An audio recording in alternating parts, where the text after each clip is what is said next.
Good morning, everybody. Hope you're having a great day learning at home.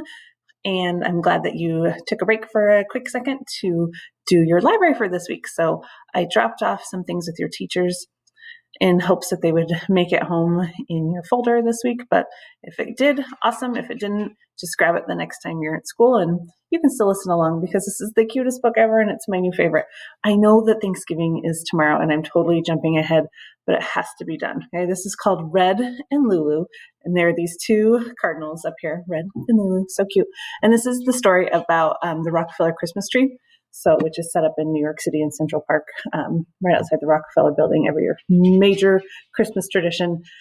One of our favorite things to watch, and it's definitely on my bucket list to go and see it lit when we're not in the middle of COVID mayhem. So here we go, and then I'll give you directions for your tree. Ready? Let's see. I can never remember how it is so that you can see. All right, here we go. In the front yard of a little house, on the branches of a mighty evergreen, there lived a happy pair of cardinals. Those are the red birds, Red and Lulu, yes. There they are, Red and Lulu. So here's the title page. Matt Tavares is one of my favorite authors ever. Red and Lulu were happy in their tree. Their nests were always safe in its branches. Its shade kept them cool on hot summer days, and its evergreen needles kept them cozy when autumn winds howled. It was the perfect place to live all year long. But their favorite time of year by far was winter. The family would decorate the tree with lights, and sometimes people would gather near and sing, "Oh, Christmas tree, thy leaves are so unchanging." Probably better than that. Red and Lulu loved listening to the people sing about their tree. Sometimes they even sang along. One chilly morning, just as the cold months were starting again, Red went out to find some breakfast. Lulu stayed behind, tucked in the branches of their tree. So off he goes. And sometimes in a story, pictures don't need the words to go with them. So you can see while he's gone, all of a sudden, here comes the truck, there goes the tree, and you see Lulu kind of tucking into the trunk of the tree. When Red returned, he could not believe what he saw. Their tree had moved. It was on its side, strapped to the back of a big truck. Red could hear the sweet sound of Lulu's song coming from inside the tree. And then the truck drove away. Red chirped frantically, telling Lulu to stay right where she was, telling her that he would be right here. There it goes. Imagine driving down the freeway and seeing a giant tree on a truck. Whoa! There they go, crossing the Brooklyn Bridge. Red flew as hard as he could for as long as he could, but the truck was just too fast. Before long, Red lost sight of the tree. Still, he kept flying, trying to catch up.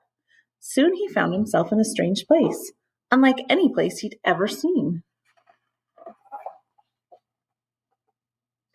Giant lion, all these people, pigeons? Whoa. For days, Red searched everywhere. He was tired and hungry, and he wondered if he would ever see Lulu again. There he is, middle of the night, snow falling, still looking, still looking. The snow reminded him of Lulu. He missed her so much he could almost hear the song they loved. Oh, Christmas tree, thy leaves are so unchanging. Wait, he could hear the song they loved. Red flew toward the sound. The voices grew louder and louder. Then he turned the corner. Red chirped with glee and soared over the singing crowd. So, do you see their tree? So every year they find this amazing Norway spruce, and they bring it in from wherever it is that they find it, because they're not usually native trees to America, so they're definitely not going to find it like just randomly. Somebody had to have grown it for years and years and years and years. And there they are, having a tree lighting ceremony. He flew right for their favorite branch. Looking, looking, looking. And Lulu! Yay! Red and Lulu were happy in their tree and watched with pride as hundreds of thousands of people marveled at its beauty. But then one day, workers came and took their tree away again. This time, Red and Lulu stayed. They found a new place to make a home in a park surrounded by trees and grass and lots of friends. Now, every year, when the air turns cold, Red and Lulu take a special trip. And when the crowd comes to sing, they sit together, snuggled close on a snowy branch and listen. Oh, Christmas tree, thy leaves are so unchanging. And sometimes they even sing along. And there it is. See, everybody gets, they have like the ice skaters right at the bottom. Pretty cool tradition, right? I know. It takes 45,000 lights to decorate it. Isn't that nuts? And even just the star on the top weighs 550 pounds. You guys, that's huge. That's like two of your dads stacked together just for a star. Holy smokes, right? Pretty cool, huh? Every year since 1931. It's a pretty good tradition. All right. So if you have your pieces, here, straighten ourselves out here. Okay. Okay, I'm going to apologize in advance because this cutting got away from me. I meant to have them cut out for you, and then just, you know how time is. Time's funny. So hopefully you're going to go slow and steady and cut out your two pieces of your tree. You can see I started coloring. I got this one partway done. This one's done.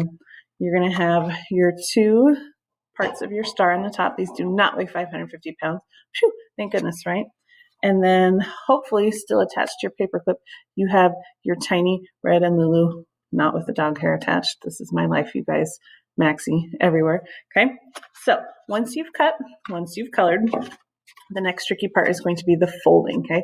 So when you fold that center crease, the little dotted line, you're just going to go right in half on this side, fold it in half, same thing, crease, right down the middle on that side. These two little wings, these were a little bit trickier for me to fold. So I folded them down, just kind of like normally, so I could see the dotted lines and actually make sure I was trying my best to get a straight line. Not perfect, but I tried. And then I folded them back so that they were kind of facing up, almost like the wings on like a paper airplane. And I did the same thing on this side. First I went down, crease, crease, crease, crease, nice and tight. Then I folded them back up. So yes, you could have a tree / paper airplane. Just kidding, don't do that. That's always super annoying in the house. Go outside and fly your tree, okay? Okay, and then the same thing on the other side. And then hopefully somewhere in your house you have like a glue stick or a little bottle of glue. This kind's always my favorite because it dries quick. So you're going to take one half of your tree, and on the little flappy up side, you're just going to do just a light little dot of glue kind of all the way down. If you have a glue stick, just kind of cover that whole side. Okay, then you're going to take your second piece of your tree, line up kind of like a puzzle, match them up. Kind of try to get your edges as close-ish as possible. Perfect? Nope. But close? Yep. Give them a good pinch so that way they stick together. Sometimes I have you guys kind of hold it and count for a minute just so that way it actually gives it a better chance to stick. Okay? And then you'll do the same thing on the other side. So that way it's going to make it so that your tree can stand up and be a little bit three-dimensional instead of just laying flat. So same thing, you're going to put glue on your other little flippy floppy, line it up, give it a good little pinch. Okay, so far so good, right? We have our tree. Okay, and then you're going to attach your stars. So I just put glue on the back of one, and then the other, and then I did kind of like a Christmas tree star sandwich, almost like an Oreo cookie with the tree in the middle. Don't eat it, not delicious. Okay, so then I would just kind of tuck that on one side, line up that one on the other. Like everything, give it a good pinch, kind of hold it down for a minute so that way it sticks for more than, 10 seconds so it doesn't just fall right off. And if it does, add a little more glue. Carry on, right? You can always add more. And now you're going to take your little Red and Lulu and you're going to put a little dot of glue on the back and you're going to tuck him in the branches somewhere hiding in the tree. Safe and sound and happy. That makes sense? So now you have a cute little Rockefeller Center Christmas tree. You can decorate your workspace today while you're getting ready for all your Thanksgiving festivities, right? Okay, I hope you guys have a fabulous day tomorrow. I hope you eat all the turkey and all the mashed potatoes and all the pie and have to put on your sweatpants just because it's just way too much. I'll talk to you guys soon. Have a great day with your family.